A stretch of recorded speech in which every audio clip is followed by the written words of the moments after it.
Then on Sports Central, we go over our next schedule preview this offseason, and it's going to be the LSU Tigers, team that went 6-7 overall in the 2021 season.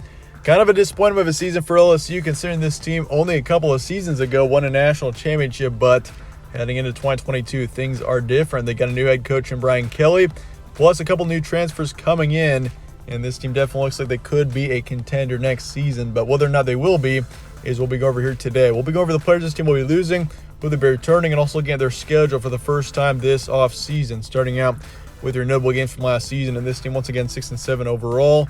I mean, in 2020, it kind of made sense why this team was down, considering in 2019, I mean, this team was, it was one of the best college football teams I've ever seen, what this team had going for them in 2019. So considering the talent that they lost after the 2019 season, 2020, it made sense that this team was a bit down. But 2021, kind of the expectations were a bit higher, considering you got a lot of that talent coming back from 2020. And this team definitely disappointed last season, I will say that. I was pretty lenient on them after 2020, but now with 2021 going 6-7, and this team, they had some experience last season. They were still a younger team, but it was certainly a disappointment seeing this team go 6-7. Lost to UCLA in week 1, 27-38. Obviously, that's a tough way to start off the season, losing to the Bruins on the road. You beat Mississippi State on the 25th of September. That was a big win on the road there, 20-25. Mississippi State was not a bad team last season. You also beat Florida 49-42 in a high-scoring matchup there. Florida also was a bit of a disappointment last season, but LSU, that was a quality win there. They lost to Alabama by 6. So, this team, they definitely, even though they were 6-7, this team I feel like was better than what their record shows. Obviously in the SEC, just a brutal conference. They kept up against some really good football teams, and that Alabama game was definitely a clear example of that. They kept it within, they lost by 6, and they kept Alabama to only 20 points in that game. And considering it was on the road, that was not a bad loss there for the Tigers. Certainly would have been better if it was a win, but it wasn't a terrible loss there. They beat Texas A&M as well, 27-24. That was also a good win. So, LSU, this team, they got a couple of good wins last season, but when it comes down to it, and you look at their bowl game against Kansas State, just an ugly game, losing to Kansas State 20-42. So you can see the inconsistency there as well. They kept it within 6 against Alabama. They beat Florida, beat Mississippi State, beat Texas A&M, but they lost to Kansas State by over 3 touchdowns. 3-3 in their first 6 games, and then 3-4 in their last 7. Roster preview going into next season. Of course, this team has been very active in the transfer portal. Max Johnson has transferred away. He'll not be with this team next season. He was the starting quarterback for this team in 2021, putting up 2,800 yards, 27 touchdowns, 6 interceptions, and a 60% completion rate. So, his stats weren't terrible, but it certainly, I feel like, it could be a good thing for this team to move on from him. You got Miles Brennan coming back, who really didn't play last season. And you do have Jaden Daniels coming in, the Arizona State transfer quarterback, which Jaden Daniels, if you guys have been following the channel, I like Jaden Daniels. I feel like as a quarterback that's got a high ceiling. And we saw that back a couple of seasons ago when it was his freshman season in 2019. He played excellent for the Sun Devils. He only threw 2 interceptions as a starting quarterback in 2019. 2020, not so much. 2021 was also a bit bumpy for him, but he's shown his potential before, and I feel like joining a new team is the perfect thing for him to do. And I feel like with LSU getting a fresh start, this could be huge for Jaden Daniels. So I'm assuming Jaden Daniels is going to win the starting position. Miles Brennan, of course, coming back will definitely be in the competition, but I feel like Jaden Daniels is, I understand Arizona State, Pac-12, but I feel like he'll do just fine with LSU. And I feel like if you look at this offense here, they got lots of weapons coming back here. Definitely, there's some potential on this LSU offense for sure. You lose your top running back there in Tyrion Davis-Price. Last season, he put up over 1,000 yards, 6 touchdowns. Obviously, tough loss there. And you're also losing your second running back, Kiner. He is transferring out, and he put up over 300 yards and 2 touchdowns. So the rushing core, you're losing your top 2, and those 2 running backs pretty much put up the majority of the yards on the ground for this team. Receiving core, you got Keyshawn Butte coming back. Last season, he put up over 500 yards, 9 touchdowns. That's going to be a huge return. Whoever's under center for this team next season is gonna have lots of weapons and lots of good receivers to work with here. You got Jared Jenkins also coming back. Same thing with Jack Beck. So overall looks pretty good in the receiving core going into next season. Some good depth in there. Jenkins and Beck both put up or combined for nearly 1,000 yards last season. The offensive line, that is a concern. You lose 4 on there. And defensively, that's where I see the main concern for this team. You lose 3 on the defensive line, 1 linebacker, and 3 in the secondary. So there are certainly a few question marks. The receiving core is not one of them. The receiving core looks good going into next season, that is for sure. But if you're looking at the offensive line, losing 4 there, and obviously defensively, you're losing 3 on the defensive line, 1 linebacker, and then 3 in the secondary. That amounts up to 7 starters that you're losing defensively going into next season. So that is a concern for me defensively, seeing how this team and whether or not they can. They're not going to have as much depth defensively for sure going into next season, and there's going to be some inexperience there.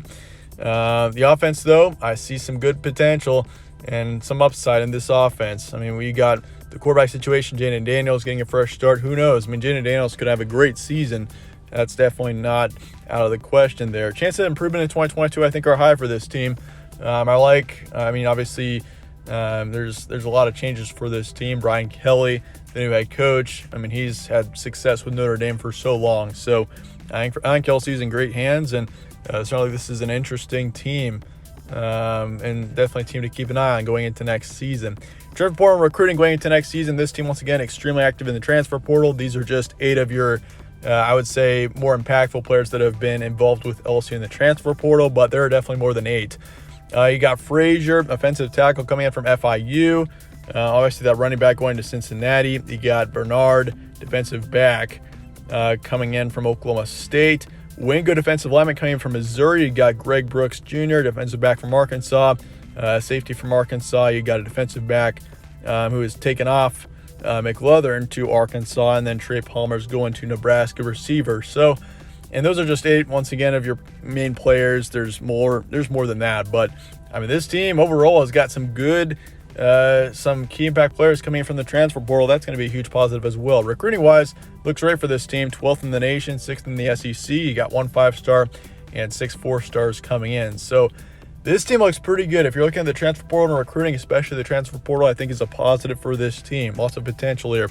That said, let's get to the schedule now. Going into next season, you start off the year against Florida State in a neutral location. Then you got Southern coming to town on the 10th. You get Mississippi State at home, New Mexico at home, then Auburn on the road for your first conference road game. Then you got Tennessee at home on the 8th, Florida on the road, Ole Miss at home. And then in November, you got Alabama, Arkansas, UAB, and then Texas A&M. So difficult schedule. It's the SEC, so what's new? But who knows? Mississippi State, they could be good. Auburn could be good. Tennessee, Florida, Ole Miss, Alabama, Arkansas. All of your conference opponents could be good teams next season. I think Tennessee is a team to keep an eye on potentially. Florida is always a tough place to play. Alabama, we all know they're the big dynasty right now. Texas A&M, they're going to be good. Arkansas is going to be good. So it is a tough schedule here for LSU going into next season, and it's gonna be a challenge for this team. But looking at the first half here, you got Florida State. That's gonna be a close one. I'm gonna favor LSU right now in that matchup against Florida State. Florida State, that's just a team that's they've been in a messy situation, and they haven't been very relevant in a while. So I'm going to go with LSU to favor them right now in that matchup. Then Southern, easy win. Mississippi State, close, ball favor LSU. New Mexico, I'm going to favor them, LSU in that matchup pretty easily.